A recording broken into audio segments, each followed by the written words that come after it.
Hello guys, நீங்கள் பார்த்துறது இனிமேல் சமையல். இந்த வீடியோவில் நம்ம என்ன பார்க்க போகிறோம்னா, டிவைன் அசென்ஷன் அப்படிங்கிற மானோட 130 அப்புறம் 131 இந்த 2 சாப்டரோட எக்ஸ்ப்ளனேஷன் தான் பார்க்க போகிறோம். இதுக்கு முன்னாடி போட்ட 129 சாப்டரோட எக்ஸ்ப்ளனேஷன் பார்க்காதீங்க, பார்த்துட்டு வந்துருங்க. அப்போ தான் இந்த சாப்டரோட எக்ஸ்ப்ளனேஷன் புரியும். சரி வாங்க வீடியோக்குள்ள போகலாம். போன எபிசோடோட லாஸ்ட்டில் என்ன நடந்திருக்குன்னா, நம்ம ஹீரோவும் அந்த ஐஸ் லோட்டஸ் ஃப்ளேம் இருக்க லேக்குக்குள்ளே விழுந்திருப்பான். பார்த்தா அங்கே தான் நம்ம லோலா இருந்திருப்பா. அவளும் நம்ம ஹீரோவை அந்த ஐஸ் லோட்டஸ் ஃப்ளவர் கிட்ட கூட்டிகிட்டு போய் அதை எடுக்கிறதுக்கு பிளான் போட்டு கடைசியாக அதையும் எடுத்துகிட்டு வெளியே வந்திருப்பானுங்க. இதை பார்த்துட்டு அங்கே இருக்க வாரியர்ஸ்லாம் சும்மா இருப்பானுங்களா?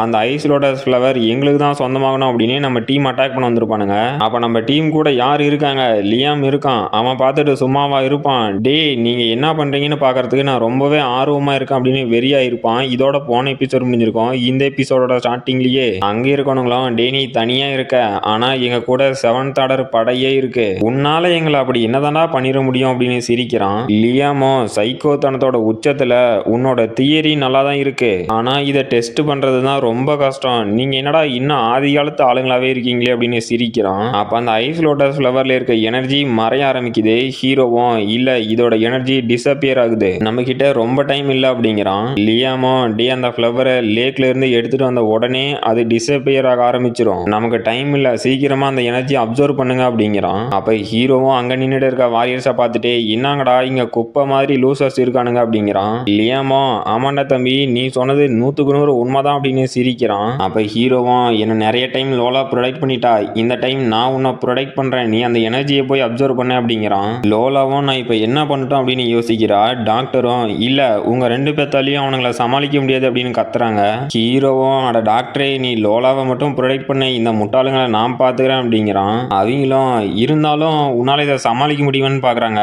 லோலாவும் உங்க ஹெல்ப்புக்கு ரொம்பவே தேங்க்ஸ் அப்படின்ட்டு அந்த எனர்ஜி அப்சர்வ் பண்ண ஆரம்பிக்கிறா. அப்ப அங்க இருக்க வாரியர்ஸும் இல்ல அந்த பொண்ணு லோட்டஸ்ல இருக்க எனர்ஜி எல்லாம் அப்சர்வ் பண்றா, சீக்கிரமா அந்த லோட்டஸை அபகரிங்கடா அப்படின்ட்டு வரானுங்க. அப்ப நம்ம லியாம மின்னல் வேகத்துல அவனுங்களுக்கு முன்னாடி வந்து டே என்ன தாண்டி தான் என்னோட சிஸ்டரை தொடணும், அப்புறம் அந்த ஐஸ் லோட்டஸ் ஃப்ளேம் எடுக்கிறதெல்லாம் கனவாவே நினைச்சியாங்கடா அப்படின்னு வந்தவனை அடிச்சு பறக்க விட்டுட்டான். அப்ப அங்கிருந்து மீதி வாரியர்ஸ்லாம் இங்க என்னடா நடக்குது, அவன் என்னதான் 8th ஆர்டர் வாரியராகவே இருந்தாலும் ஒரு 7th ஆர்டர் வாரியரை சிங்கிள் பஞ்சில் தோக்கடிக்க முடியுமா, இவன் என்னடா மான்ஸ்டர்ஸான ஸ்ட்ரென்த்தை வச்சிருக்கானே அப்படின்னு வாயை பொழக்கிறானுங்க. லியாமோ நீங்க பயப்படுறதுக்கான டைம் எல்லாம் முடிஞ்சிருச்சு, இப்ப சாகிறதுக்கான டைம்ல அப்படின்ட்டு அட்டாக் பண்ண போறான். அப்ப ஒரு சில கும்பல் எங்க கிட்ட இருந்து தப்பிக்க முடியும்னு நினைச்சியா அப்படின்னு நம்ம லோலாவை அட்டாக் பண்ண வராங்க. ஹீரோவும் டே நான் ஒருத்தன் இங்க இருக்கிறத மறந்துட்டீங்களா, சரி செத்து போங்கடா அப்படின்னு விராத்ஃபுல் ஐஸ் ஸ்டோம் அப்படின்னு அங்க வந்தவன உரைய வச்சு அவனோட கதை முடிக்கலன்னு போறான். இதுல அவனும் ஷாக் ஆயிட்டு என்னது இந்த குழந்தைகிட்ட ஐஸ் ஆட்ரிபியூட்டும் இருக்கா, சரி இருந்தாலும் இதனால என்ன எதுவும் பண்ண முடியாதுன்னு பாக்குறான். பார்த்தா ஹீரோவோட ஃபைனல் அட்டாக்ல அந்த சர்பண்டும் வருது. இதுல அங்க இருந்தவனோ இன்னாது ஐஸ்லோட சர்பண்டா, அது இங்க என்னடா பண்ணுது அப்படின்னு வாயை பொழக்கிறான். ஹீரோ பண்ண அட்டாக்ல அவன் கரைஞ்சி செத்து போயிட்டான். ஹீரோவும் சிரிச்சுக்கிட்டே டேய் நான் எதனால என்னோட ஃபயர் அபிலிட்டியை யூஸ் பண்றது இல்லை அப்படின்னா உங்க யாருக்கும் சூடுனா பிடிக்காதுன்னு நினைக்கிறேன், அதனால தாண்டா உங்களை கூல் பண்ணி சாகடிக்கிறான் அப்படிங்கிறான். அங்க இருக்க வாரியர்ஸும் டே லிட்டில் பிராட் உனக்கு என்ன தைரியம் இருந்தா எங்ககிட்டயே இவ்வளவு திமிரா நடந்தப்ப அப்படின்னு அட்டாக் பண்ண வரானுங்க. ஹீரோவும் டே என் ஒருத்தனை அடிக்கிறதுக்காக இத்தனை பேர் வரீங்களா, இதெல்லாம் ஃபேரா இருக்கா, சரி இதுக்கு மேலேயே நான் ஃபேர்னஸை எதிர்பார்க்க முடியாது, நீங்களும் வச்சுக்கோங்க அப்படின்னு அவன் பேங்க்ல இருந்து அந்த ஐஸ்லோட சர்பண்டெல்லாம் தூக்கி போட்டு வில்லத்தனமான ஒரு ஸ்மைலை போடுறான். அங்க வந்தவனுங்களும் அந்த சர்பண்ட் வந்ததை பார்த்துட்டு டே யாரா நீ, இது என்னதுடா பேக்ல வச்சுட்டு சுத்திட்டு இருக்க அப்படின்னு கதறானுங்க. அப்ப லோலாவும் அந்த லோட்டஸோட பவர் அப்சர்வ் பண்ணிட்டு இருக்கா. அங்க ஒரு வாரியர் வந்து இந்தம்மா பொண்ணு நீ அந்த எனர்ஜி அப்சர்வ் பண்ணதெல்லாம் போதும், அதுக்கு மேல ரிமைனிங் இருக்க எனர்ஜி எனக்கு வேணும், இன்னைக்கு நீ சாக போற அப்படின்ட்டு அட்டாக் பண்ண வரான். டாக்டரும் பட்டர்ஃப்ளை டான்ஸ் அப்படின்னு அட்டாக் பண்றாங்க. அந்த வாரியர் அசால்ட்டாவே தடுத்துட்டு இந்தம்மா பொண்ணு நீ ஒரு 6th ஆர்டர் வாரியரா இருந்துகிட்டு என்ன எதிர்த்து சண்டை போட முடியும்னு நினைச்சே அப்படிங்கிறான். அப்ப லியாம் அந்த வாரியர் பின்னாடி ஒரு சைக்கோ மாதிரியே வரான். அவனும் இவன் யாரா அப்படின்னு ரியாக்ட் பண்றதுக்குள்ளேயே அவனோட கதையை முடிச்சுட்டான். டாக்டரும் என்னடா இவ்வளவு ஈஸியா முடிச்சிட்டே அப்படின்னு பாக்குறாங்க. ஹீரோவும் லியாமே நீ இங்க வந்துட்ட அப்படின்னா அந்த மெயின் குரூப்பை யாரா சமாளிப்பாங்க அப்படின்னு கேக்குறான். லியாமோ டே அவனுங்க பேருக்கு தான் மெயின் குரூப்னு ஆள வச்சிருக்கானுங்க, ஆனா எல்லாருமே கத்துக்குட்டியோட ரொம்ப மோசமா இருக்கானுங்க அப்படிங்கிறான். பார்த்தா அங்க இருந்த மொத்த பேரும் செத்து போயிட்டானுங்க. டாக்டரும் யாரா இந்த மான்ஸ்டர் அப்படின்னு ஷாக் ஆகுறாங்க. ஹீரோவும் யாரா நீ இங்க வந்த எல்லாத்தையும் ஏதோ கோழியை திருவி போடுற மாதிரி அசால்ட்டா போட்ட, இவனுங்கெல்லாம் 7th ஆர்டர் வாரியர்ரா, இவனுங்களுக்கு கொஞ்சம் கூட மரியாதை இல்லையா அப்படின்னு ஷாக் ஆகுறான். அடுத்த சாப்டரோட ஸ்டார்டிங்ல நம்ம லியாமா அவனோட நார்மல் ஃபார்முக்கு வந்துட்டு என்னடா தம்பி நான் இவ்வளவு நேரம் சண்டை போட்டதுல இருந்தே என்ன கத்துக்கிட்ட, அப்புறம் உனக்கு விருப்பம் இருந்துச்சு அப்படின்னா நான் உனக்கு இன்னும் நிறைய டெக்னிக்ஸை சொல்லி கொடுக்குறேன், ஆனா நீ என்ன உன்னோட மாஸ்டர் மாஸ்டரா ஏத்துக்கிட்டு என்னோட டார்க் வேர்ல்டுக்கு வரணும் அப்படிங்கிறான். ஹீரோவும் ஷாக் ஆகிட்டு என்னது டார்க் வேர்ல்டா, லோலாவோட பிரதரே டார்க் வேர்ல்டுல இருந்து வரானா. இந்த டார்க் வேர்ல்ட பத்தி நிறைய ரூமர்ஸ் மட்டும்தான் இருக்கு. அந்த இடத்துல ரொம்பவே பயங்கரமான எவால்வ்டு பீஸ்ட் எல்லாம் இருக்கும். அப்புறம் இந்த குளோபல் ஃபெடரேஷன் ஆர்மினால தேடப்படக்கூடிய மோஸ்ட் வாண்டட் கிரிமினல்ஸ் எல்லாம் இங்க இருப்பாங்க. இந்த இடம் ஹியூமன்ஸ் வாழ்றதுக்கு தகுதி இல்லாத இடமா இருக்குது. ஆனா இந்த லியம் அங்கிருந்து வந்தான்னு சொல்லிட்டு இருக்கான் அப்படின்னு யோசிச்சுட்டு இருக்கான். லோலாவும் டே அவன் சொல்றத கேட்காதரா, அவன மாதிரி ஸ்ட்ராங் ஆகிறதுக்கு அந்த டார்க் வேர்ல்டுக்கு போகணும் அப்படிங்கிற எந்த அவசியமும் இல்ல. டே முட்டாளே கொஞ்ச நேரம் வாயை மூடிட்டுறா அப்படின்னு கத்துறா.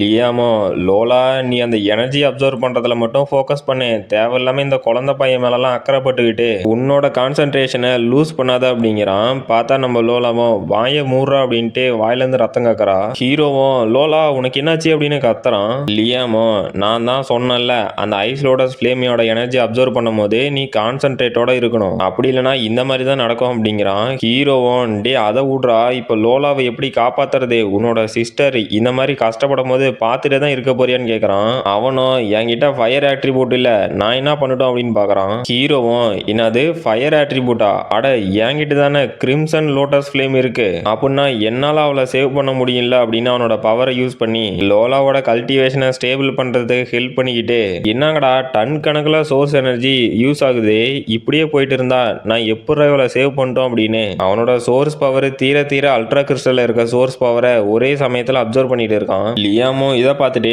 பரவாயில்லண்டா தம்பி, நீ ஒரு 6th ஆர்டர் வாரியரா இருந்துகிட்டு உன்னோட லவ்வருக்காக இவ்வளோ பண்ணுவேன் அப்படின்னு நான் கொஞ்சம் கூட நினைச்சு பார்க்கல, நானே இம்ப்ரெஸ் ஆயிட்டேன் அப்படிங்கிறான். அப்புறம் கடைசியா லோலாவும் அந்த ஐஸ் லோட்டஸ் ஃப்ளேம்ல இருக்க எனர்ஜி எல்லாம் அப்சர்வ் பண்ணி முடிச்சிட்டா. ஹீரோவும் ஒரு வழியா முடிஞ்சிருச்சு, இப்பதான்டா கொஞ்சம் உசுரே வருது அப்படின்னு பெருமூச்சு விடுறான். லோலாவும் ரொம்பவே தேங்க்ஸ்ரா ஃப்ராஸ்டர் அப்படிங்கிறா. ஹீரோவும் அட அதை விடுமா, நீ அந்த எனர்ஜி அப்சர்வ் பண்ணோட்டி உனக்கு எந்த மாதிரி ஃபீல் ஆகுதுன்னு கேட்குறான். லோலாவும் நான் இந்த பவரை அப்சர்வ் பண்ணோட்டி என்னால் ஒயிட் ஃப்ளேமை ரிலீஸ் பண்ண முடியுது அப்படிங்கிறா. ஹீரோவும் ஆஹா இது பார்க்கறதுக்கு என்னது மாதிரியே இருக்கு, என்னோட கிரிம்சன் லோட்டஸ் ஃப்ளேமோ இந்த ஐஸ் லோட்டஸ் ஃப்ளேமோ சேர்ந்துச்சுன்னா எந்த மாதிரி இருக்குன்னு பார்க்கலாமா அப்படின்னு அவனுங்க 2 பேர்த்தோட அட்டகையும் கிளாஷ் பண்ணிக்க விடுறானுங்க. அப்போ லியாமும் இதை பார்த்து கதறிக்கிட்டே டே முட்டாளுங்களா, அது ஃபயரு அப்புறம் வாட்டர் ரெண்டும் மிக்ஸ் ஆனிச்சு அப்படின்னா இங்கே பெரிய டிஸ்ட்ராக்ஷனே ஏற்படும், அதனால சீக்கிரமாக அவங்களோட ஃபயரை ரிட்ரைட் பண்ணுங்கடா அப்படின்னு கத்துறான். லோலாவும் ஹீரோவும் அப்படியாடான்னு ஷாக் ஆகிட்டே கஷ்டப்பட்டு அவங்களோட பவரை ரிட்ரைட் பண்ணிட்டானுங்க. லியாமும் ஒரு பெருமூச்சு விட்டு ஏண்டா முட்டா பசங்களா, அந்த கிரிம்சன் லோட்டஸ் ஃப்ளேமோ ஐஸ் லோட்டஸ் ஃப்ளேமோ போலார் ஆப்போசிட் எனர்ஜி இது 2 மட்டும் கிளாஷ் ஆகிருந்துச்சு அப்படின்னா ஈவன் 8th ஆர்டர் வாரியர்னால கூட அந்த பவரை தாங்க முடியாதரா அப்படிங்கிறான். ஹீரோவும் அப்படியா, அப்ப நானும் லோலாவும் சேர்ந்து ஒரு 8th ஆர்டர் வாரியரையே அசால்ட்டா தோக்கடிக்க முடியுமா அப்படின்னு சிரிக்கிறான். லியாமோ ஆமா உங்க 2 பேர்த்திட்டையும் இப்ப பவர்ஃபுல்லான காம்பினேஷன் டெக்னிக் ஒன்று இருக்கு, இதை வேணா நீங்க கப்புள்ஸ் டெக்னிக்னு கூப்பிட்டுக்கோங்க அப்படிங்கிறான். அப்ப டாக்டரும் லோலாவும் டென்ஷன் ஆயிட்டு போய் தொலைடா முட்டாளே அப்படின்னு லியாம் அடிச்சு பறக்க விடுறாங்க. அப்ப லியாமோ சரி ஆல்ரைட்டு, லோலாவும் அந்த ஐஸ் லோட்டஸ் ஃப்ளேமோட எனர்ஜி அப்சர்வ் பண்ணிட்டா, நான் வந்த மிஷன் கம்ப்ளீட் ஆயிடுச்சு, இங்க இருந்து கிளம்ப போறேன் அப்படிங்கிறான். அப்ப ஹீரோவும் லியாம் முதுகுல இருக்க பேக்கை பார்த்துட்டு ஆமா இது என்னடா மலை அளவுக்கு இருக்கு, நீ வரும்போது வெறுங்கையை வீசிட்டு தானே வந்தான்னு கேட்கறான். அவனும் அட நாம இங்க வாரியர்ஸ் எல்லாம் போட்டு தள்ளணும்ல, இது அவனுங்களோட வெப்பன்ஸ் தான், இனிமே இது அவனுங்க வச்சுட்டு என்ன பண்ண போறானுங்க, அதான் நான் எடுத்துட்டேன் அப்படிங்கிறான். ஹீரோவும் ஷாக்லியே ஏன்டா டே அங்க இருக்க அல்ட்ரா கிறிஸ்டலை எடுக்கிற அப்படின்னா அதுல ஒரு நியாயம் உண்டு, உன்ன மாதிரி 8th ஆர்டர் வாரியர் இந்த நார்மல் வெப்பனை வச்சு என்னடா பண்ண போற, இதெல்லாம் உனக்கு உண்மையிலேயே தேவைப்படுமான்னு கேட்கறான். அவனும் டே குழந்தை, ஒருத்தர் குப்பை அப்படின்னு நினைக்கிறது இன்னொருத்தருக்கு பொக்கிஷம், அதெல்லாம் உனக்கு புரியாது, அது மட்டும் இல்லாம இங்க இருந்து என்னால வெறுங்கையை வீசிட்டு போக முடியாதுங்கிறான். லோலாவும் டே அப்படின்னா நான் அந்த ஐஸ் லோட்டஸ் ஃப்ளேமை அப்சர்வ் பண்றதுக்கு இங்க வந்தான்னு தெரிஞ்சுதான் வந்தியான்னு கேட்கறா. லியாமோ ஆமா என்னோட லிட்டில் சிஸ்டருக்கு ப்ரொடக்ஷன் கொடுக்கலான்னு தான் வந்தேன், இப்போ என்னோட வேலை முடிஞ்சிருச்சு அதனால நான் கிளம்புறேன், அப்புறம் டே குழந்தை உன்னை பார்த்ததுல எனக்கு ரொம்பவே சந்தோஷம்டா அப்படின்ட்டு அங்கிருந்து போறான். ஹீரோவும் லோலா உன்னோட பிரதரை பார்க்கும் போது நல்ல பையனாட தான் இருக்கான், நீ எதுக்காக அவங்கிட்ட ஒரு மாதிரி திமிராவே பேசுறேன்னு கேட்கறான். லோலாவும் லியாம் அவனோட 7வது வயசுல இருக்கும் போதே எங்க ஃபேமிலி அவனை அந்த டார்க் வேர்ல்டுல கொண்டு போய் விட்டு வந்துட்டாங்க, அந்த இடத்துல இருந்து அவன் தனியாளா சர்வே ஆகி இப்ப 8th ஆர்டர் வாரியரா மாறி இருக்கான், ஆனா உங்க யாருக்கும் தெரியாது அவனோட சோல் டார்க்னஸ்னால ஆள் கொல்லப்பட்டுருச்சு, அதனால அவன் ரொம்பவே வெறி பிடிச்ச கொலகாரனா மாறுறதுக்கு கூட வாய்ப்பு இருக்கு, இருந்தாலும் இந்த எல்லா சென்சேஷனையும் அவன் தாங்கிக்கிட்டே நார்மலா இருக்கான், ஆனா எல்லா நாளும் அதே மாதிரி இருப்பானா அப்படின்னு சொல்ல முடியாது அப்படிங்கிறா. டாக்டரும் ஏன்டா டே ஒரு 7 வயசு பையனை அந்த மாதிரி ஆபத்தான பிளேஸுக்காட அமுச்சு வைப்பீங்க, உங்கள் ஃபேமிலிக்கு கொஞ்சம் கூட கருணைனா என்னன்னு தெரியாதான்னு கேட்குறாங்க. லோலாவும் அதனால தான் எங்களோட ஃபேமிலி இவ்வளோ ஸ்ட்ராங்காக இருக்குது, வீக்னஸாக இருந்தாங்க அப்படின்னா எங்கள் ஃபேமிலியில் சர்வே ஆக முடியாது. ஸோ ஸ்ட்ராங் ஆகணும் அப்படின்னா இந்த அளவுக்காவது கஷ்டப்படாமல் எப்படி ஸ்ட்ராங் ஆக முடியும் அப்படின்னு கேட்குறா. அப்புறம் கைஸ் இந்த மான்வாவில் இன்னும் ஒரு 5-6 சாப்டர் கிட்ட இருக்கு. அது ஃபுல்லாக கம்ப்ளீட் பண்ணிட்டு நான் அடுத்த மான்வா என்ன போடலான்ட்டு யோசிக்கிறேன். அது மட்டும் இல்லாமல் காலேஜ்லேயும் ஒர்க் இருக்கு. ஸோ இந்த மான்வாவை கம்ப்ளீட் பண்ணோட்டி அடுத்த மான்வா போகிறதுக்கே கொஞ்சம் டைம் எடுத்துட்டேன் அப்படின்னா யாரும் கோச்சிக்காதீங்க கைஸ். நான் கண்டிப்பாக அடுத்த மான்வாவோட உங்களை என்டர்டைன்மெண்ட் பண்ண வருவேன். சரி, இதோட இந்த எபிசோட் முடிஞ்சு போச்சு. இந்த வீடியோ பிடிச்சிருந்துச்சுன்னா மறக்காம லைக் பண்ணுங்க, ஷேர் பண்ணுங்க, சப்ஸ்கிரைப் பண்ணுங்க. நாம அடுத்த வீடியோல பார்க்கலாம்.